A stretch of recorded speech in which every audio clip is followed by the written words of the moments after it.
back up to 9, and then it crept back up to 9. Welcome to today's devotional, and my prayer and my desire is can I ask you to be engaged and involved.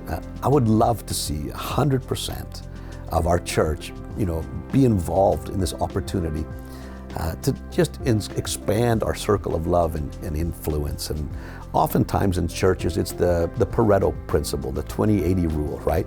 20%, do 80% of the giving. And sad to say, that's how it is in most churches and in most places around the world. But I'm believing for something better, something different here at CLC. I'm believing for the 80-20 instead of the 20-80. Come on, let's see, why not? Let's tell you what, let's take the limits off God. Let's go for 100%.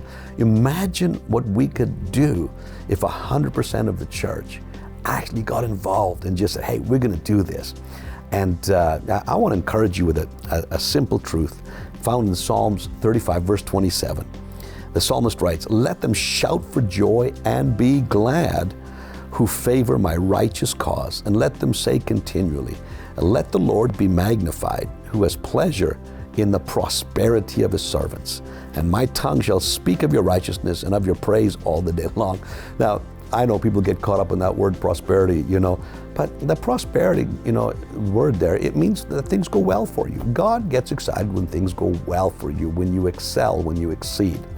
Now, does that include money? Yeah, and it's not just about money, it's about your relationships. It's about your aspirations and your dreams and your social interactions. God wants that to go well for you. But let me make it very clear, it does not exclude money. God takes pleasure when you prosper, especially those who favor his righteous cause. I am convinced I heard from the Lord on this. And you rarely in 25 years of pastoring this church have you ever heard me say, God told me, or I'm very careful, because that can often be manipulation.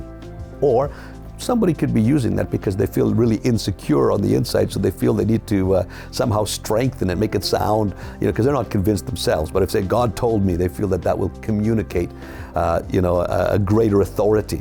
I want you to know, I really, as I was praying and preparing over the number of weeks for this Heart for the House, the season that we're in, I really sensed that there are a number of people that God wants to raise up to be movers and shakers in the financial world.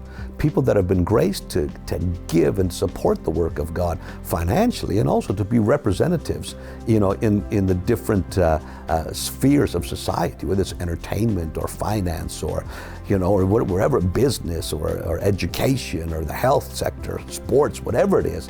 But they would be a voice. But I felt that they would actually, be involved, that they would favor, that they'd be part of these people that God would cause to prosper. And so let me give you 6 little treasure principles that will help guide you in your stewardship. Number 1, you can't take it, you can remember, you can't take it with you, but you can set it on ahead. So number 1, God owns everything. I'm his money manager. We are the managers of the assets God has entrusted. He's not giving it to us. He's entrusted us with it. You're leaving it all behind. Everything we get to enjoy in this season while we're alive, we have it on loan. Number 2, my heart always goes where I put God's money. Watch what happens when you reallocate your money from temporal things to eternal things. Number 3, heaven, not earth, is my home. We are citizens of a better country, a heavenly one, Hebrews 11:16. Come on, I want to get ready. I want you to have fruit abounding to your account. Number 4, I should live not for the dot, but for the line. From the dot, our present life on earth extends a line, from the dot extends a line that goes on forever, which is eternity in heaven. I think about the one example that I did years ago where I took a long rope and we stretched it from one end of the auditorium to the other and just drew a little line on it. And I said, that little line represents, your time on earth, a very short period of time. And the rope speaks about eternity.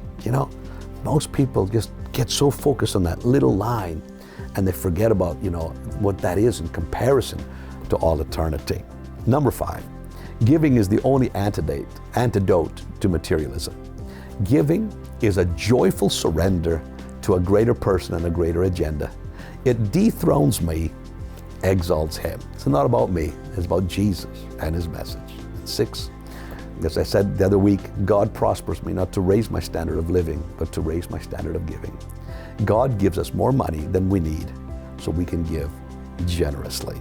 Thanks for tuning in to our devotionals, and March 3rd, come on church, let's come together with great joy and liberality, and let's watch and see what God can do in and through us as a church united in faith, moving by love, living by faith.